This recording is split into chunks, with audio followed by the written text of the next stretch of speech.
বন্ধুরা হ্যাজেলউডের পর চোট তারকা ব্যাটারে দ্বিতীয় টেস্টের আগে চাপে অস্ট্রেলিয়া লাভ টিম ইন্ডিয়ার। বন্ধুরা আপনারা যদি দেখতে চান অস্ট্রেলিয়ার কোন প্লেয়ারের চোট হলো, কিভাবে টিম ইন্ডিয়ার লাভ হলো, তাহলে ভিডিওটি লাস্ট অবধি দেখতে হবে। চ্যানেলটিকে সাবস্ক্রাইব করতে হবে, একটা লাইক দিতে হবে এবং নোটিফিকেশনে বেল আইকন দাবাতে হবে। বন্ধুরা ভারত অস্ট্রেলিয়া দ্বিতীয় টেস্ট ম্যাচ এই মাসের 6 ডিসেম্বর থেকে অ্যাডিলেডে শুরু হতে চলেছে।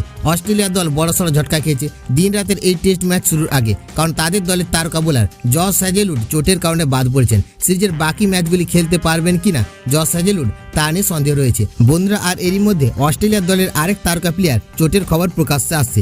জানা যাচ্ছে অস্ট্রেলিয়ার তারকা ব্যাটার স্টিভ স্মিথ চোট পেয়েছেন। অনুশীলনের সময় চোট পেয়েছেন স্মিথ, এরপর তিনি ব্যাট ছেড়ে ড্রেসিং রুমে ফিরে যান। বন্ধুরা জানা গিয়েছে নেটে ব্যাটিং প্র্যাকটিস করার সময় লাবুসানের বলে আঙুলে চোট পান স্টিভ স্মিথ। সঙ্গে সঙ্গে তিনি গ্লাভস খুলে ফেলেন। স্মিথের অবস্থা দেখে ছুটে যান দলের ফিজিও। গ্রাউন্ডে প্রাথমিক চিকিৎসা করানোর পর তাকে ড্রেসিং রুমে নিয়ে যাওয়া হয়। স্মিথের চোট কতটা গুরুতর তা নিয়ে এখনও মুখ খোলেনি অস্ট্রেলিয়া দল।